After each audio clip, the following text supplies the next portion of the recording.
Okay, so how do you pull off the biggest comeback of the year? Well, you don't just sell out one arena show, you sell out five. You spark this massive cultural wave that proves some legacies never really fade. And that's exactly what the SexBomb Girls did, leaving everyone asking one huge question.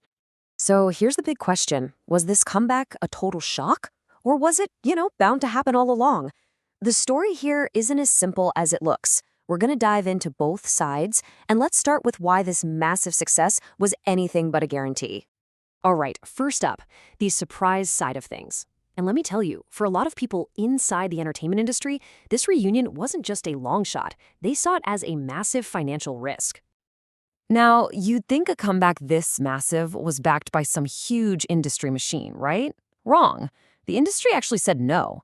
This quote from their leader, Rochelle Pagulinen, tells you everything you need to know. The established pros, the people who are supposed to know what sells, they just didn't think anyone would buy tickets. So get this wasn't some big budget production. Nope, it was a total passion project. The members had to pool their own money to make this happen. I mean, think about it. They'd been out of the spotlight for over a decade. And like Rochelle said, they never even got a real goodbye. They sort of just vanished. This was the definition of a comeback against all odds. Okay, so the industry insiders were shaking their heads. But the fans? Oh, that's a completely different story. For a whole generation of people, this comeback didn't feel like a surprise at all. It felt inevitable. Just look at this number. 12 million records. That's how many they sold back in the 2000s. They were the best-selling Filipino girl group of the decade. They weren't just dancers on a TV show, you see. They were a legitimate commercial powerhouse. And their dominance wasn't just about the music either. Their reach was incredible. They started as dancers back in '99, right? But then, bam, they just exploded into the mainstream. Their first album was a monster hit. And then came Daisy Siete, their afternoon TV drama that ran for 26 seasons.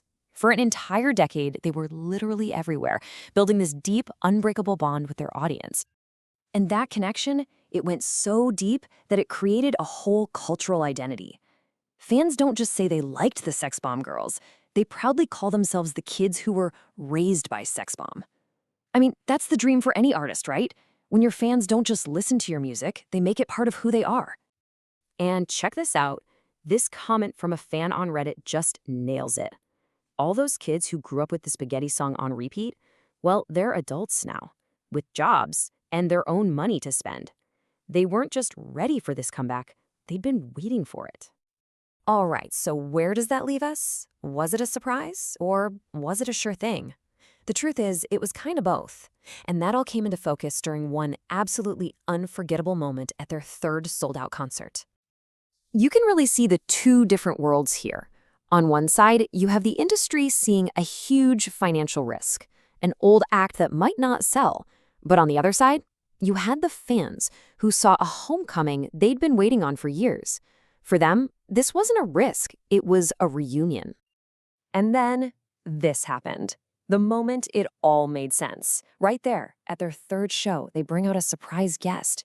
And it's Binny, the biggest Filipino girl group of today. It was just iconic. It was a bridge between two whole eras of Pino pop, right there on one stage.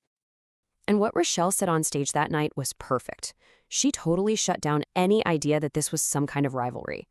She made it clear this was about celebrating a shared legacy, about women in Pinoy pop, and how that power continues through the generations. You just knew it wouldn't end there, right? With that kind of success, 5 sold-out shows weren't going to be the end. No way. It was a brand new beginning. Yup, you heard that right. This comeback is officially going global. The Get Around the World tour is happening.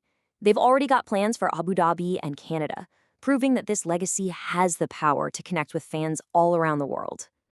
So it all comes back to that big question. What does it take for a cultural legacy to last for a whole generation?